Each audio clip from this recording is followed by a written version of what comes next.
தங்களுடைய தனிப்பட்ட தன்மானத்தை மட்டுமல்ல, ஒட்டுமொத்த தமிழர்களுடைய தன்மானத்தையும் அடகு வச்சுட்டு இருக்கு இந்த திமுக. எஸ், நான் சொன்னது 100% உண்மை. இப்போ உங்களுக்கு ஒரு குட்டி கிளிப்பிங் போடுறேன், அதை மட்டும் பார்த்துட்டு வாங்களேன்.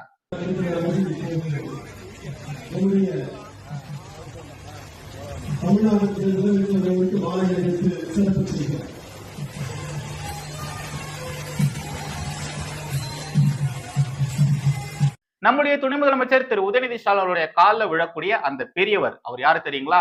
முன்னாள் துணை சபாநாயகர், வேடசந்தூர் திமுக எம்எல்ஏ திரு காந்திராஜன். உதயநிதி ஸ்டாலின் அவருடைய காலில் விழக்கூடிய அந்த பெரியவருடைய வயசு 74.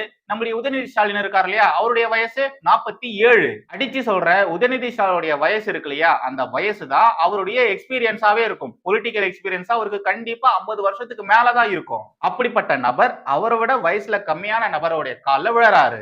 இந்த திமுக காரங்க மேடைக்கு மேடை என்னங்க பேசுவாங்க? சமூக நீதினு சொல்லுவாங்க, சமத்துவம்னு சொல்லுவாங்க, அனைவரும் சமம்னு சொல்லுவாங்க. அப்படிலாம் பேசுறவங்களுடைய லட்சணம் எப்படி இருக்கு பாத்தீங்களா? கேவலம் பதவிக்காக, கட்சியில பொறுப்புக்காக, அதிகாரத்துக்காக தங்களுடைய தன்மானத்தை விட்டு எப்படி கால்ல விழுறாங்க பாத்தீங்களா? அதுவும் தங்களை விட வயசுல ரொம்ப ரொம்ப கம்மியா இருக்கக்கூடிய நபர்களுடைய கால்ல விழுறாங்க. இவங்களை விட்டா இன்பநிதி கால்ல கூட விழுவாங்க போல, அவருக்கு சாவரம் கூட வீசுவாங்க போல. திமுக மேடையில பேசுறது என்ன? சமூக நீதி, சமத்துவம். அவங்க பேசக்கூடிய சமூக நீதி, சமத்துவம் இதுதானா? இவங்களுடைய தன்மானத்தை விட்டு கொடுக்கறது மட்டும் இல்லாம ஒட்டுமொத்த தமிழருடைய தன்மானத்தையும் இந்த திமுக காரங்க விட்டு கொடுக்குறாங்க. அதை நான் எப்படி சொல்றேன்னா, இப்போ கால விழுந்த இந்த பெரிய மனுஷங்க இவங்க எல்லாருமே பாத்தீங்கன்னா மக்களால் தேர்ந்தெடுக்கப்பட்ட பிரதிநிதிகள். இவங்க அவங்களுடைய காலில் விழுந்தாங்கன்னா இவங்களுக்காக ஓட்டு போட்ட மக்களும் காலில் விழறதாதான அர்த்தம். இதெல்லாம் இவங்க யோசிச்சு பார்க்கவே மாட்டாங்களா? அதுவும் இது நடக்கிறது எல்லாமே பப்ளிக் பிளேஸ்ல இது மாதிரி பண்றாங்க. உங்களுக்கு அவங்க காலில் விழணும்னா தனியா இருக்கும்போது விழ வேண்டியதானே, இல்லைன்னா க்ளோஸ்டு ரூம்ல இருக்கும்போது விழ வேண்டியதானே. ஏங்க இது மாதிரி பப்ளிக் பிளேசஸ்ல விழுறீங்க? இத்தனைக்கும் அது ஒரு அரசு நிகழ்ச்சி, அங்க அவ்வளவு மீடியாக்கள் இருக்கு. லோக்கல் மீடியா மட்டும் இல்லாம நேஷனல் மீடியா கூட அங்க இருக்கு. இவங்க இத மாதிரி பப்ளிக் பிளேசஸ்ல கால்ல விழுறத அந்த மீடியாக்கள் எடுத்து போட மாட்டாங்களா? அந்த செய்திகள் எல்லாமே வெளியே வரும்பொழுது உங்களுக்கு ஓட்டு போட்ட மக்கள் அவங்களுடைய மனநிலைமை எப்படி இருக்கும்? இதுக்கா ஓட்டு போட்டோம், அவங்க கால போய் வேறதுக்கு அவங்களுக்கு ஓட்டு போட்டோம் அப்படின்ற மாதிரி அந்த மக்கள் கேட்பாங்களா, கேட்க மாட்டாங்களா? இதே மேடையில திரு உதயநிதி ஸ்டாலின் அவர்கள் சில முக்கியமான விஷயத்தெல்லாம் பேசியிருப்பாரு. பாஜகவிற்கு அதிமுக என்ற ஒரு அடிமை கட்சி கிடைச்சிருக்கு. எடப்பாடி பழனிசாமி பாஜகவிற்கு அடிமையா இருக்காரு. அதே மாதிரி தாவைக்காவையும் விஜயையும் அடிமைப்படுத்துறதுக்காக பாஜக ஏகப்பட்ட முயற்சிகள் பண்ணிட்டு வருது அப்படின்ட்டு தீப்பொறி கிளம்ப பேசியிருப்பாரு. இப்படி எல்லாம் பேசி முடிச்சதுக்கு அப்புறமா அவருடைய சீட்ல வந்து உட்கார வரும்பொழுது அங்க இருக்கக்கூடிய திமுகவின் மூத்த தலைவர்கள், வயசான தலைவர்கள், அந்த நிர்வாகிகள் இருப்பாங்க இல்லையா, அவங்க எல்லாருமே உதயநிதி ஸ்டாலினுடைய காலில் வந்து விழுவாங்க. இது மட்டும் கிடையாது மக்களே, இப்போ உங்களுக்கு ஒரு நியூஸ் கட் ஒன்னு போடுறேன், இதை கொஞ்சம் தயவு செய்து பாருங்க.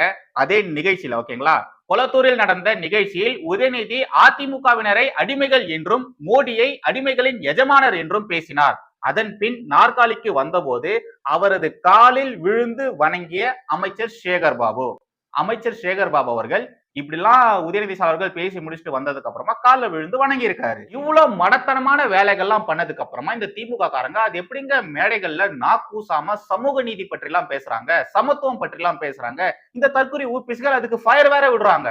எனக்கு இதெல்லாம் தான் உண்மையாலேயே புரியவே மாட்டேங்குது. எப்படி உங்களால மட்டும் இப்படி எல்லாம் பேச முடியுது? எப்பொழுதும் எதிராசன் வடிவழகு என் இதய தொழுதால் இல்லை எனக்கெதிர் இல்லை எனக்கெதிர் இல்லை எனக்கெதிரே. ஸ்ரீமதே ராமானுஜாய நமஹா. எனதருமை தேசியவாதிகள் அனைவருக்கும் வணக்கம். கரூர் துயர சம்பவத்திற்காக நிறைய வழக்குகள் பதியப்பட்டது. ஒரே நாள்ல 2 வழக்கு விசாரணைகள் கூட தமிழகத்துல நடந்தது. அந்த நேரத்துல திமுக அரசு சார்பாக வாதாடப்பட்ட அந்த கருத்துக்கள், அப்புறம் நீதிபதி சொன்ன கருத்துக்கள், இது எல்லாமே ஊடகங்கள் மூலியமாக பயங்கரமா வைரலாக்கப்பட்ட அந்த செய்திகள் எல்லாமே முழுக்க விஜய்க்கு எதிராக இருந்தது. தாவேகான்ற அந்த ஒரு கட்சிக்கு எதிராகத்தான் இருந்தது. அந்த நேரத்துல எவ்வளவு மோசமான அரசியல் நிகழ்வுகள் நடந்தது அப்படின்றத நாமளே பார்த்திருந்தோம். அதுல ஐரணி என்னன்னா, அந்த வழக்கு விசாரணை நடக்கும்போது தாவேகா சார்பாக வாதாடுறதுக்கு யாருமே இல்ல. அங்க பெருசா தாவேகா சார்பாக யாரும் வாதாடவே இல்லை. அந்த வழக்கு விசாரணையின் பொழுது ஒரு தரப்பு வாதம் மட்டும்தான் அங்க நடத்தப்பட்டது. அந்த விஷயத்தை மட்டும்தான் ஊடக பலத்தின் மூலியமாக இந்த திமுக பயங்கரமா வைரல் பண்ணாங்க. தாவேகாவுக்கு எதிராக, விஜய்க்கு எதிராக எவ்வளவு மோசமான வெறுப்பு அரசியல் பண்ண முடியுமோ அது எல்லாத்தையுமே இந்த திமுக பண்ணாங்க. இப்போ அந்த வழக்கு விசாரணைகள் எல்லாமே உச்ச நீதிமன்றத்துல நடந்திருக்கு. உச்ச நீதிமன்ற நீதிபதிகள் சொன்ன ஒவ்வொரு கருத்து இருக்கு பாருங்க, அது எல்லாமே டாப் நாச்சா இருக்கு. சொன்னா நம்ப மாட்டீங்க, ஒரே நாள்ல 5 தரமான சம்பவங்கள் நடந்திருக்கு. உச்ச நீதிமன்றம் மற்றும் உயர் நீதிமன்றம் இவங்க 2 பேருமே திமுக அரச கடுமையா சாடி இருக்காங்க. 5 வழக்கு விசாரணைகள் இது எல்லாமே திமுகவிற்கு எதிராகத்தான் இருக்கு. அடி மேல அடி, கொட்டு மேல கொட்டு வாங்கியிருக்காங்க. உச்சநீதிமன்றம் கிட்டயும் உயர்நீதிமன்றத்துக்கிட்டையும் இந்த திமுக அரசு கொட்டு மேல கொட்டு வாங்கியிருக்காங்க. அதிலும் இந்த வழக்கு விசாரணையை எப்படி சென்னை உயர்நீதிமன்றம் பண்ணலாம் அப்படின்ற மாதிரி உச்சநீதிமன்றம் சென்னை உயர்நீதிமன்றத்தையும் அந்த வழக்கை விசாரித்த நீதிபதியும் கடுமையா சாடி இருக்காரு. ரொம்ப கடுமையாவே விமர்சனம் பண்ணியிருக்காரு. ஃபர்ஸ்ட் நாம அந்த 5 சம்பவங்களை ஒன் பை ஒன்னா பாத்துடலாம். சென்னை உயர்நீதிமன்றம் விசாரித்தது ஏன்? கரூர் கூட்ட நெரிசல் தொடர்பான வழக்கை உயர்நீதிமன்ற மதுரை அமர்வுக்கு பதில் சென்னை உயர்நீதிமன்றம் விசாரித்தது ஏன்? உயர்நீதிமன்ற மதுரை அமர்வு வரம்பிற்குள் வரும் கரூர் கூட்ட நெரிசல் வழக்கை சென்னை உயர்நீதிமன்றம் எப்படி விசாரிக்கலாம் அப்படின்ற மாதிரி உச்ச நீதிமன்றம் கேள்வி எழுப்பியிருக்காங்க. அடுத்த சம்பவம் இருக்கு இல்லையா, அது ரொம்ப ரொம்ப முக்கியமானது. திருப்பரங்குன்றம் மலையை திருப்பரங்குன்றம் மலை என்ற பெயரில் தான் அழைக்க வேண்டும் என்று நீதிபதி ஸ்ரீமதியின் உத்தரவை உறுதிப்படுத்தி 3வது நீதிபதி உத்தரவு. திருப்பரங்குன்றம் மலையை திருப்பரங்குன்றம் மலை என்றே தொடர்ந்து அழைக்க வேண்டும் அப்படின்ற மாதிரி நீதிபதி சொல்லியிருக்காங்க. இப்போ 3வது சம்பவம் கோரிக்கை நிராகரிப்பு, கிட்னி முறைகேடு. கிட்னி திருட்டு கிடையாது, கிட்னி முறைகேடு. ஓகேவா? கிட்னி முறைகேடுன்னு தான் செய்திகள்ல போடணும் அப்படின்ற மாதிரி சொல்லியிருக்காங்க போல. அதனால கிட்னி முறைகேடுன்னு போட்டிருக்காங்க. கிட்னி முறைகேடு வழக்கில் நாங்கள் பரிந்துரைக்கும் அதிகாரிகளை வைத்து விசாரிக்க வேண்டும் என்ற தமிழக அரசின் கோரிக்கை நிராகரிப்பு. சிறப்பு விசாரணை குழு அமைத்த சென்னை உயர்நீதிமன்ற உத்தரவிற்குள் தலையிட விரும்பவில்லை என்றும் உச்சநீதிமன்றம் திட்டவட்டம். இந்த திமுக பாத்தீங்களா எப்பேற்பட்ட அரசியல் பண்றாங்க. இவங்க ஒரு டீம் கொடுப்பாங்களாம், இவங்க செலக்ட் பண்ண அதிகாரிகள் இருக்கக்கூடிய டீம் தான் இந்த கிட்னி முறைகேடு வழக்க விசாரிக்கணும் அப்படின்ற மாதிரி வரை கேட்டிருக்காங்க. பட் உச்சநீதிமன்றம் அந்த ஒரு விஷயத்தை ஏத்துக்கவே இல்லை. அப்படிலாம் பண்ண முடியாது அப்படின்ற மாதிரி சொல்லிட்டாங்க. சென்னை உயர்நீதிமன்றம் சொன்ன அந்த ஒரு விஷயத்திற்கு எதிராக எங்களால செயல்பட முடியாது, அவங்க சொன்னதே சரியாதான் இருக்கு அப்படின்ற மாதிரியான ஒரு தீர்ப்பை தான் உச்சநீதிமன்றம் கொடுத்திருக்காங்க. இப்போ 4வது சம்பவத்தை பார்க்கலாம். சிபிஐ விசாரணைக்கு தடை இல்லை. ஆம்ஸ்ட்ராங் கொலை வழக்கை சிபிஐ விசாரணை நடத்த தடை இல்லை. ஆம்ஸ்ட்ராங் கொலை வழக்கை சிபிஐ விசாரிக்க எதிர்ப்பு தெரிவித்து, சிபிஐ எல்லாம் விசாரிக்க கூடாதுன்னு சொல்லி எதிர்ப்பு தெரிவித்து நம்முடைய தமிழக அரசு மேல்முறையீடு செஞ்சிருக்காங்க. பட் அந்த விஷயத்தை உச்ச நீதிமன்றம் ஏத்துக்கல. சிபிஐ விசாரணைக்கு உத்தரவிட்ட சென்னை உயர்நீதிமன்ற ஆணை தொடரும் என உச்ச நீதிமன்றம் உத்தரவு. இப்போ கடைசியாக 5வது சம்பவத்தை பற்றி பார்க்கலாம். திருப்பரங்குன்றம் மலை உச்சியில் உள்ள சிக்கந்தர் தர்காவில் ஆடு கோழி பலியிட தடை. திருப்பரங்குன்றம் மலையை திருப்பரங்குன்றம் மலை என்றே தொடர்ந்து அழைக்க வேண்டும். சிக்கந்தர் தர்கா செல்லும் வழியில் உள்ள நெல்லித்தோப்பில் இஸ்லாமியர்கள் வழிபட தடையில்லை. உயர்நீதிமன்றம் மதுரை கிளை நீதிபதி விஜயகுமார் உத்தரவு. அதாவது ஃபர்ஸ்ட் நாம ஒண்ணு பார்த்திருந்தோம் இல்லையா, திருப்பரங்குன்றம் மலையை திருப்பரங்குன்றம் மலைன்னு தான் சொல்லணும், சிக்கந்தர் மலையெல்லாம் சொல்லக்கூடாது அப்படின்ற மாதிரி அந்த ஒரு செய்தியில நம்ம பார்த்திருந்தோம். பட் இந்த செய்தியில பாத்தீங்கன்னா திருப்பரங்குன்றம் மலை உச்சியில இந்த ஆடு கோழி பலியிட தடை அப்படின்ற விஷயத்தையும் சொல்லியிருக்காங்க. சோ அதனால்தான் இந்த ஒரு செய்தியும் நான் 5வது முக்கியமான சம்பவம்னு சொல்லியிருக்கேன். திருப்பரங்குன்றம் மலை விவகாரம் எப்பேற்பட்டது அப்படின்றத நாமளே எல்லாருமே பார்த்திருந்தோம். ஒரு சில இஸ்லாமியர்கள் ஹிந்துக்களை ப்ரொவோக் பண்ற மாதிரி நாங்க அங்க ஆடு பலி கொடுக்க போறோம், கோழி பலி கொடுக்க போறோம் அப்படின்ற மாதிரி சொல்லியிருந்தாங்க. அந்த விவகாரமானது கோர்ட்டுக்கு போகும்பொழுது இப்போ அந்த விஷயத்துல நமக்கு ஆதரவாக, ஹிந்துக்களுக்கு ஆதரவாக ஒரு தீர்ப்பு ஒண்ணு வந்திருக்கு. திமுக சார்பாக நின்று வெற்றி பெற்ற அந்த இஸ்லாமிய எம்பி திருப்பரங்குன்றம் மலைக்கு போகும்பொழுது அங்க உட்கார்ந்து பிரியாணி சாப்பிட்டிருக்காரு. அந்த மலையை திருப்பரங்குன்றம் மலைன்னு சொல்லாம சிக்கந்தர் மலைன்னு சொல்லிட்டு இருந்தாரு. கம்யூனிஸ்ட் எம்பி வெங்கடேசன் இருக்காரு இல்லையா, அவரும் பாத்தீங்கன்னா சிக்கந்தர் மலைன்னு தான் தொடர்ந்து சொல்லிட்டே இருந்தாரு. அது எல்லாத்துக்குமே முற்றுப்புள்ளி வைக்கிற மாதிரி நம்முடைய நீதிமன்றம் இப்போ திருப்பரங்குன்றம் மலையை திருப்பரங்குன்றம் தான் சொல்லணும் அப்படின்ற மாதிரி சொல்லியிருக்காங்க. அண்ட் ஆல்சோ ஆடு கோழிலாம் பலி கொடுக்க கூடாது அப்படின்ற மாதிரியான ஒரு தீர்ப்பையும் கொடுத்திருக்காங்க. இந்த 5 சம்பவங்களுமே ரொம்ப ரொம்ப முக்கியமான சம்பவங்கள். திமுகவிற்கு எதிராக இந்த எல்லா விஷயங்களும் அமைஞ்சிருக்கு.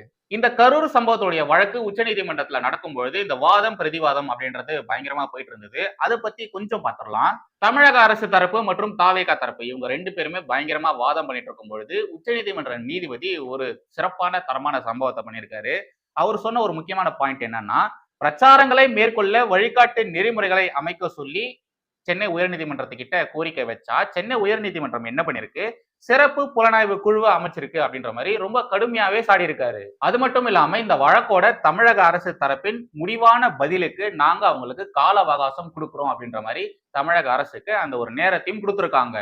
தமிழக அரசு சார்பாக வாதாடின வழக்கறிஞர்கள் இருக்காங்க இல்லையா, அவங்கள பத்தி நாம கண்டிப்பா பார்த்தே ஆகணும். ஒரு 3 வழக்கறிஞர்கள் தமிழக அரசு சார்பாக வாதாடி இருக்காங்க, தமிழக அரசு தரப்புல வாதாடி இருக்காங்க. அந்த 3 நபர்கள் யார் யாருன்னா அபிஷேக் சிங்வி, முகில் ரோஸ்தக்கி, அப்புறம் வில்சன். வில்சன் யாருன்றது எல்லாருக்குமே நல்லாவே தெரியும். அவர் திமுகவுடைய எம்பியா கூட இருக்காரு. திமுக அரசு சார்பாக வாதாடின வழக்கறிஞர்கள் இப்பேற்பட்டவர்களா இருக்காங்க, ரொம்ப முக்கியமானவர்களா இருக்காங்கன்னா, தாவேகா சார்பாக எப்பேற்பட்ட வழக்கறிஞர்கள் இருப்பாங்க அப்படின்ற ஒரு சந்தேகம் கண்டிப்பா எல்லாருக்குமே வரும். அங்க எப்படி முக்கியமான வழக்கறிஞர்கள் இருக்காங்களோ அதே மாதிரி இங்கேயும் இந்தியாவிலேயே ரொம்ப ரொம்ப ரொம்ப ரொம்ப முக்கியமான வழக்கறிஞர்கள் இந்த பக்கமும் இருந்திருக்காங்க. ஒருத்தர் கோபால் பாலசுப்ரமணியம், அப்புறம் இன்னொருத்தர் ஆரியமான் சுந்தரம் மற்றும் அவங்களுடைய ஒரு டீம். உண்மையாலேயே தாவேகா சார்பாக வாதாடின வழக்கறிஞர்கள் இருக்காங்க இல்லையா, எல்லாருமே தரமா வாதாடி இருக்காங்க. அவங்க எடுத்து வச்ச ஒவ்வொரு பாயிண்ட்டுக்கும் எதிர்த்தரப்புல திமுக அரசு தரப்புல பதிலே இல்ல. திமுக அரசு சார்பு வழக்கறிஞர்களை தாவேகா சார்பு வழக்கறிஞர்கள் திக்குமுக்காட வச்சுட்டாங்கன்னே சொல்லலாம். உண்மையாலேயே அவ்வளவு சிறப்பா வாதாடி இருக்காங்க. அண்ட் இன்னொரு முக்கியமான விஷயம், இந்த ஒரு வழக்கை சிபிஐ கிட்ட நீங்க டிரான்ஸ்பர் பண்ணணும் அப்படின்ற மாதிரியும் உச்சநீதிமன்றத்துல சொல்லியிருக்காங்க. உச்சநீதிமன்றம் தமிழக அரசை பயங்கரமா கேள்வி கேட்டிருக்காங்க, கடுமையா சாடி இருக்காங்களும் கூட. இங்க தமிழக அரசு அமைத்த எஸ்ஐடி இருக்கு இல்லையா, அவங்க கையில இருந்து சிபிஐக்கு இந்த ஒரு வழக்கு போகணும் அப்படின்ற மாதிரியான விஷயம் சொல்லியிருக்காங்க. இது உண்மையாலேயே திமுகவிற்கு ஒரு பேக் ஸ்டெப் தான். இந்த விவகாரத்துல திமுக ஒரு படி கீழே தான் போயிருக்காங்க, தாவேகா கிட்ட தோத்து இருக்காங்க. அண்ட் இன்னொரு முக்கியமான விஷயம், இந்த கரூர் சம்பவம் குறித்தான எந்த ஒரு அவதூறு செய்திகளையும் யாரும் பரப்பாதீங்க. இந்த விஜய் ரசிகர்கள்லாம் இருக்காங்க இல்லையா, இவங்க என்ன பண்றாங்க, அவங்க சொன்னாங்க இவங்க சொன்னாங்க வாட்ஸ்அப்ல வந்து சொல்லிட்டு தேவையில்லாத அவதூறு செய்திகளை பரப்பிட்டு இருக்காங்க. அது மாதிரியான விஷயங்கள் யாரும் தயவு செய்து பண்ணாதீங்க. உங்களுக்கு அந்த விவகாரங்களை குறித்து பேசணும், அது குறித்து தெரிஞ்சுக்கணும்னா அதிகாரப்பூர்வ செய்திகள் இருக்கும் இல்லையா, அதை தேடி படிச்சு பாருங்க. தயவு செய்து அவங்க சொன்னாங்க இவங்க சொன்னாங்க அப்படின்ற மாதிரி எல்லாம் எந்த ஒரு விஷயத்தையுமே தூக்கிட்டு வராதீங்க. அது குறித்தான எந்த ஒரு போஸ்டையும் ட்வீட்டையும் போடாதீங்க. இப்போதைக்கு தீர்ப்பானது ஒத்திவைக்கப்பட்டிருக்கு. தமிழக அரசு சார்பாக அவங்க இறுதி பதில் சொன்னதுக்கு அப்புறமாகத்தான் என்ன தீர்ப்பு அப்படின்றது நமக்கு தெரிய வரும். சோ இதுதான் கரூர் சம்பவத்துல உச்சநீதிமன்றத்துல நடந்த வழக்கு விசாரணைகள், வாதம் பிரதிவாதங்கள். இதெல்லாம் ஒரு பக்கம் திமுகவுக்கு பெருத்த தலைவலியை கொடுத்தாலும், இன்னொரு பக்கம் தமிழக ஊடகங்கள் திமுகவை தூக்கி போட்டு மிதிச்சிட்டு இருக்கு. என்ன மாயமோ மந்திரமோ தெரியல, இவ்வளவு நாள் திமுகவுக்கு முரட்டுத்தனமான முட்டுகள் கொடுத்துட்டு இருந்தவங்க, திமுகவுக்கு கொத்தடிமையா இருந்தவங்க, இவங்க எல்லாருமே இப்போ திமுகவுக்கு எதிராக பேச ஆரம்பிச்சிருக்காங்க. இந்த புதிய தலைமுறை, நியூஸ் 7 தமிழ்நாடு, அப்புறம் விகடன், இவங்க எல்லாருமே ஒட்டுக்கா ஒண்ணு சேர்ந்து திமுகவிற்கு எதிரான செய்திகளை தொடர்ந்து போட்டுக்கிட்டே வராங்க. திமுகவை வெளுத்து வாங்கிட்டு வந்துட்டு இருக்காங்க. திமுகவுக்கு எதிரான செய்திகள் போடுறாங்கன்னு சொன்னா அவதூறு செய்திகள் போடுறாங்கன்னு அர்த்தம் கிடையாது. நடக்கிற உண்மையை கொஞ்சம் கூட மேனிபுலேட் பண்ணாம அந்த நடந்த செய்தியை அப்படியே போடுறாங்க இல்லையா, அதை தான் சொல்றேன். உதாரணத்துக்கு ஒரு 4 நியூஸ் கார்டு மட்டும் பாருங்களேன். தூய்மை பணியாளர்கள் கைது. சென்னையில் போராட்டம் நடத்த முயன்ற தூய்மை பணியாளர்களை கைது செய்தது காவல்துறை. போராட்டம் நடத்த உள்ளதாக தகவல் கிடைத்ததை அடுத்து ரிப்பன் மாளிகை முன் காவல்துறையினர் குவிப்பு. 5 மற்றும் 6வது மண்டலத்தில் தூய்மை பணிகளை தனியாருக்கு கொடுப்பதற்கு எதிர்ப்பு. மறுபடியும் தூய்மை பணியாளர்களை நம்முடைய தமிழக அரசு கைது செஞ்சிருக்காங்க. இப்போ இத பாருங்க. பிரேக் பிடிக்காத பிங்க் பஸ். பிரேக் பிடிக்காத பிங்க் பஸ். நாகர்கோவில் அண்ணா பேருந்து நிலையத்திலிருந்து முள்ளூர் துறைக்கு புறப்பட்ட அரசு பேருந்து ஒன்று திடீரென பிரேக் செயல்படாமல் ஓட்டுநரின் கட்டுப்பாட்டை இழந்து பின்னோக்கி நகர்ந்தது. இதனால் பேருந்து நிலையத்தில் காத்திருந்த பயணிகள் அலறி எடுத்து ஓடினர். பேருந்து தடுப்பு சுவரில் மோதி நின்றதால் பயணிகளுக்கு எவ்வித பாதிப்பும் ஏற்படவில்லை. பிங்க் பஸ், நம்முடைய லிப்ஸ்டிக் பஸ் இருக்கு இல்லையா, அதுதான் இப்படிப்பட்ட ஒரு வேலையை செஞ்சு வச்சிருக்கு. தொடர்ந்து இந்த பிங்க் பஸ் ஆனது ஏகப்பட்ட விஷயத்துல சிக்கிட்டு இருக்கு. அந்த படிக்கட்டு இடிஞ்சு விழுறது, மழை பெஞ்சா பஸ்ஸுக்குள்ள தண்ணி வருதுன்னு சொல்லிட்டு ஏகப்பட்ட விஷயங்கள்ல இந்த பிங்க் பஸ் மாட்டின்னு இருக்கு. இந்த பிங்க் பஸ்ஸாலேயே நம்முடைய தமிழக திமுக அரசுக்கு ஏகப்பட்ட கெட்ட பேரு. ஆனா இந்த பிங்க் பஸ் தான் நல்ல பஸ், இந்த பிங்க் பஸ் தான் தரமான பஸ் அப்படின்ற மாதிரிலாம் நம்முடைய உதயநிதி ஸ்டாலின் மேடைக்கு மேடை பேசிட்டு வராரு. எடப்பாடி பழனிசாமி பச்சை பஸ்ல போயிட்டு இருக்காரு, விஜய் ஆரஞ்சு கலர் பஸ்ல போயிட்டு இருக்காரு. ஆனா நம்மளுடைய பஸ் தான், நம்ம பிங்க் பஸ் தான் அவங்கள விட முன்னாடி முந்திட்டு போயிட்டு இருக்கு அப்படின்ற மாதிரிலாம் ரொம்ப பெருமையா பேசிட்டு இருந்தாரு. அவர் பேசி ஒரு நாள் கூட முழுசா முடியல, அதுக்குள்ள எப்பேற்பட்ட சம்பவம் நடந்திருக்கு பாத்தீங்களா. இப்ப ஆனந்த விகடன் வெளியிட்ட ஒரு அற்புதமான கார்ட்டூனை காட்டுறேன், அதை கொஞ்சம் பாருங்க. இங்க பாருங்க, இங்க மட்டும் பாருங்க. மெரினா ஏர் ஷோ மரணங்கள், வேங்க வயல், கிட்னி திருட்டு, அஜித்குமார் கொலை, கள்ளசாராய மரணங்கள், ஆணவ கொலைகள், கரூர் மரணங்கள். திமுக ஆட்சியின் கீழே ஏற்பட்ட அந்த அசம்பாவிதங்களா இருக்கும் இல்லையா, அது எல்லாத்தையுமே போட்டு திமுக அரசையும் முதலமைச்சர் ஸ்டாலின் அவர்களையும் இந்த ஆனந்த விகடன் இப்ப கேள்வி கேட்டிருக்கு. கொஞ்ச நாட்களுக்கு முன்னாடி நம்முடைய மோடி அவர்களை விமர்சனம் பண்ணி ஒரு கார்ட்டூன் ஒன்று வந்திருந்தது. அந்த கார்ட்டூனுக்கு ஆதரவாக எப்படி நம்முடைய திமுக ஊபிஸ்கள், தற்கொலை ஊபிஸ்கள் ஃபயர் விட்டாங்க. அந்த நேரத்துல மத்திய அரசு ஆனந்த விகடன் மீது ஆக்ஷன் எடுக்கும் பொழுது ஆனந்த விகடனுக்கு ஆதரவாக இந்த ஊபிஸ்கள் எப்படி எல்லாம் பேசிட்டு இருந்தாங்க. இப்போ திமுக அரசை விமர்சனம் பண்ற மாதிரி இப்படி ஒரு கார்ட்டூன் வெளியே வந்திருக்கு.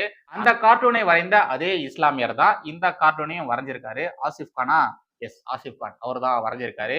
இப்போ இந்த ஊபிஸ்கள் என்ன பண்ண போறாங்க? அப்போ மோடிக்கு எதிராக கார்ட்டூன் வெளியிடும் பொழுது பயங்கரமா ஃபயர் விட்டுட்டு சுத்திட்டு இருந்த ஊபிஸ்கள் இப்போ இதுக்கும் ஃபயர் விட்டுட்டு சுத்துவாங்களா? ஆனந்த விகடனுக்கு ஆதரவாக பேசுவாங்களா? சொல்லுங்க. இந்த ஊபிஸ்கள் இப்ப என்ன பண்ண போறாங்க?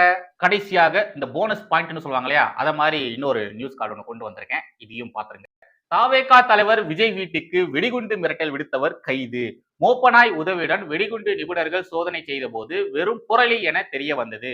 செல்போன் எண் மூலம் போலீசார் நடத்திய விசாரணையில் முகமது சஃபிக் என்பவர் கைது செய்யப்பட்டார். ஆக்சுவலா இன்னைக்கு மட்டுமே நிறைய இடங்கள்ல வெடிகுண்டு மிரட்டல்கள்லாம் வந்திருக்கு. நம்முடைய கிஷோர் கே சுவாமி இருக்கார் இல்லையா? அவருக்கும் வெடிகுண்டு மிரட்டல் விடுத்திருக்காங்க. அப்புறம் ஐடி கம்பெனிஸ்லாம் இருக்கு இல்லையா? அங்கேயும் வெடிகுண்டு மிரட்டல்கள்லாம் விடுத்திருக்காங்க. ஏன் திடீர்னு ஒரே நாள்ல இவ்ளோ வெடிகுண்டு மிரட்டல்கள் வந்திருக்கு அப்படின்றது தெரியல.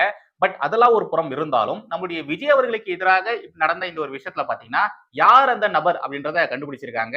முக்கியமா நம்ம எல்லாருமே கவனிக்க வேண்டியது இத மாதிரியான விவகாரங்களை இஸ்லாமியர்கள் சிக்கும் பொழுது, முஸ்லிம்கள் சிக்கும் பொழுது அவங்களுடைய பெயரையோ அவங்களுடைய புகைப்படத்தையோ பெருசா வெளியிட மாட்டாங்க. தமிழக ஊடகங்கள் வெளியிடாது. பட் இந்த செய்தியில முகமது சபிக் அப்படின்ற மாதிரி அவருடைய பெயரையும் அந்த நபருடைய புகைப்படத்தையும் வெளியிட்டிருக்கு. தமிழக ஊடகம் வெளியிட்டிருக்கு. சம்திங் ஃபிஷி மாதிரி தெரியல. இந்த புதிய தலைமுறை சேனலை முடக்கினதுக்கு அப்புறமா நம்முடைய புதிய தலைமுறை 24 மணி நேரமும் திமுகவிற்கு எதிராக நடக்கக்கூடிய விஷயத்த அப்படியே செய்தியா போடுறாங்க. எந்த ஒரு மேனிபுலேட்டும் பண்ணாம நடக்கிற விவகாரங்களை அப்படியே போட்டுட்டு வராங்க. ஒரே ஒரு ஊடகத்தை முடக்கினதுக்கு அந்த ஊடகம் இப்ப சரியா செயல்படுது இல்லையா? சோ இதே மாதிரி தமிழகத்துல இருக்கக்கூடிய எல்லா ஊடகங்களையும் நம்முடைய திமுக அரசு முடக்கணும். அப்ப மட்டும்தான் உண்மையான செய்திகள் வெளியே வரும். நம்ம எல்லாருமே உண்மையான செய்திகளை தெரிஞ்சுக்க முடியும். சோ திமுக அரசு கிட்ட ஒரே ஒரு வேண்டுகோள். அது என்னன்னா புதிய தலைமுறையை முடக்கினதா சொல்றாங்க இல்லையா? அதே மாதிரி மற்ற ஊடகங்களையும் முடக்குனீங்கன்னா நல்லா இருக்கும். உண்மையாலேயே ரொம்ப ரொம்ப நல்லா இருக்கும்.